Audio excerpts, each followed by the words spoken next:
जय हिंद प्यारे बच्चों, मैं सौरभ सर परीक्षा समर के इस प्लेटफॉर्म से आप सभी का स्वागत करता हूं। उम्मीद करता हूं कि आप सभी स्वस्थ और मस्त होंगे। और आज तो हमारे लिए जो है उत्साह, उमंग और गर्व का दिन है, क्योंकि पूरा देश आजादी की 78वीं वर्षगांठ को मना रहा है। तो यह हमारे लिए उत्साह और उमंग का दिन तो है ही है ना। तो पहले तो आप सभी को स्वतंत्रता दिवस की हार्दिक शुभकामनाएं। जैसा कि आप सभी को पता है, परीक्षा समर हमारी यह जो संस्था है, यह उत्तर प्रदेश माध्यमिक शिक्षा बोर्ड के बहुसंख्यक बच्चों के लिए अध्ययन अध्यापन के कार्य को कर रही है। और सबसे अच्छी बात यह है कि हमारी यह जो संस्था है, यह अत्यधिक निम्न शुल्क में इस कार्य को कर रही है।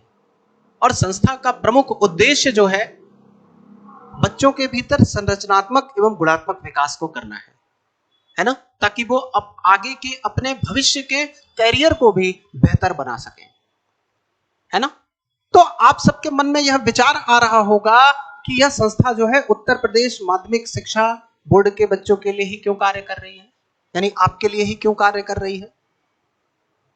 आप सभी को उसका उत्तर पता है, लेकिन फिर भी मैं आपको बता दूं, आज के इस वर्तमान समय में अधिकतर संस्थानें जो हैं वह शहरी और अंग्रेजी माध्यम के बच्चों के केंद्र में रख करके कार्य को कर रही है। तो कहीं और देखा जाए तो बहुसंख्यक बच्चे जो है उत्तर प्रदेश माध्यमिक शिक्षा बोर्ड के हैं। तो इसी अनुरूप हमने जो है एक विचार किया कि क्यों ना एक ऐसी भी संस्था हो जो इस बोर्ड के बच्चों के लिए कार्य करे, है ना। तो यही विचार आपके समक्ष जो है परीक्षा समर के रूप में उपस्थित है। तो जल्द ही अनेकों कक्षा कार्यक्रम के माध्यम से हम आप जुड़ेंगे और पाठ्यक्रम को काफी बेहतर तरीके से पढ़ेंगे, ताकि हमारा संरचनात्मक और गुणात्मक विकास हो सके, है ना। इसलिए संरचनात्मक और गुणात्मक विकास हो सके ताकि हम इस पाठ्यक्रम को पढ़ने के पश्चात जो है आगे के अपने कैरियर को भी डिसाइड कर सकें, है ना। तो इसीलिए परीक्षा समर संस्था का जो है गठन किया गया। तो परीक्षा समर की हमारी इस संस्था के द्वारा आपके संपूर्ण पाठ्यक्रम को हमारे अनुभवी शिक्षकों के द्वारा हिंदी माध्यम में बेहतर तरीके से तैयार किया गया है, जिससे आपका संरचनात्मक और गुणात्मक विकास हो सके, है ना। तभी तो आनंद आएगा विषय को पढ़ने का, है ना। तो अच्छी शिक्षा वही है जो आपके व्यवहारों में दिखे, यानी शिक्षा का स्तर ऐसा होना चाहिए कि जिसको आप आत्मसात कर सके, अपने भीतर बसा सके। और जो आपके भीतर नहीं आएगा तब तक वह आपके व्यवहार में नहीं आएगा, है ना। तो बहुत लंबा समय आप सबका नहीं लूंगा। आज स्वतंत्रता दिवस है, आपको भी थोड़ी सी जल्दबाजी होगी कि बाहर चलें, थोड़ा सा एंजॉय करें। सर ने क्या कक्षा में बैठा करके रखा है ना। तो बिल्कुल मनाइए, यह हमारे लिए उत्साह उमंग का दिन तो है ही है, गर्व का भी दिन है।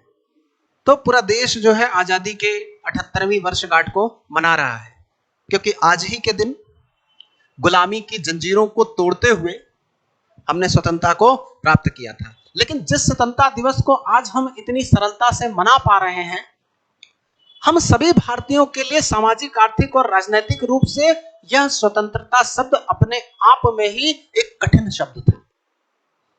लेकिन एक बात जरूर जान लीजिए, हम भारतीयों के लिए कोई चीज कठिन हो सकती है लेकिन असंभव नहीं हो सकती है ना। और आजादी इसी का प्रमाण है। तो ब्रिटिश सरकार के औपनिवेशिक शासन को समाप्त करना हमारे लिए अत्यधिक कठिन कार्य था, लेकिन हमारे लिए वो असंभव नहीं था, क्योंकि हमारे पास हमारे लिए अनेकों क्रांतिकारी विचारधाराओं के लोग कार्य कर रहे थे, जिनके दिल में आजादी की यह ज्वाला धधक रही थी। और ब्रिटिश सरकार के द्वारा उसके ताप को सह पाना अपने आप में असंभव था, है ना।